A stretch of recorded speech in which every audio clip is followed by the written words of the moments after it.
Hi, it's Heron from the Westport River Watershed Alliance, and today we're in the estuary learning about the plants that live here and the different adaptations that they have to help them to survive, to grow, to reproduce, and to be part of their habitat. Our first plant is called the beach plum plant, and it has pink to white flowers, and it grows in the sandy soil over in the estuary or the dunes. They also have speckles down on their branches, the bark on the branches. And the cool adaptation that beach plum has for helping it to reproduce is its seed has a plum around it. That's how the plant get its name, and it's about a little bit smaller than a cherry size. And if an animal eats the plum with the seed inside, it will travel with it and disperse it or bring it to other places so that the beach plum seeds actually go far and wide, and a new plant can grow farther away from where the parent plant was. Our next plant is the beach rose, and they have either a pink flower or a white flower. They also have glossy leaves that have like a wax on the outside. One of the ways that they protect themselves so that they can survive is by having thorns. So they have big thorns on their branches so that their branches don't get eaten by wild animals or things coming by. They also have a fruit for their seeds. They're not out yet. It looks like a small tomato. And then inside is packed with a bunch of seeds. Again, so that an animal might eat the fruit and then carry the seeds to another place. Here's some of the little buds. They also have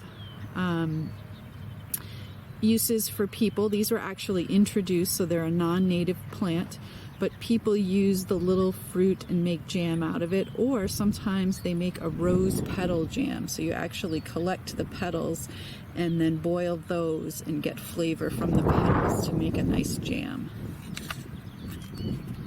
Our next plant is the marsh elder, which grows right at the edge of the marsh where the tide comes in and out. And they have leaves similar to a succulent, which is a kind of a plant that lives in the desert.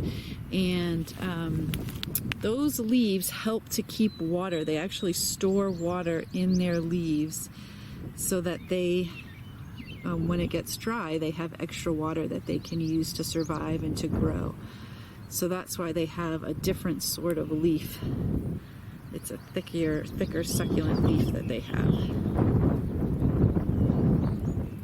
They don't have flowers right now. They actually flower in the fall, so they'll have white flowers in, say, September. Our next plant is called the bayberry, and bayberry has a waxy, leathery leaf, which actually helps to keep water in the plant's leaves so they don't lose it from the sun. The wax on the outside of the leaf kind of works like when you put chapstick on your lips. It helps your lips from drying out. The same thing that the wax coating on the outside of the leaf does for the bayberry plant. There are also male bayberry plants and female ones, and you can tell them apart when they have their berries because the females are the only plants that get berries.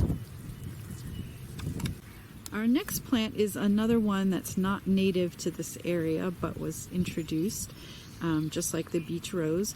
This one is called Phragmites, or common reed, and they have these big, tall stems that hold their seeds at the top.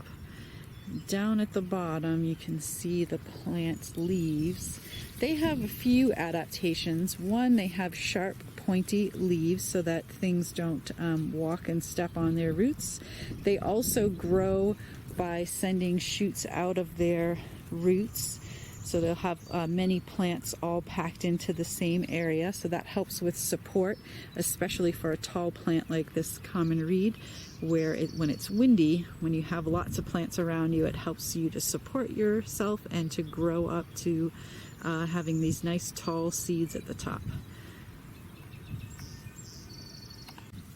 This plant here is called Seaside Goldenrod, and it has a wide leaf, which means that it could lose a lot of water from having such a big leaf.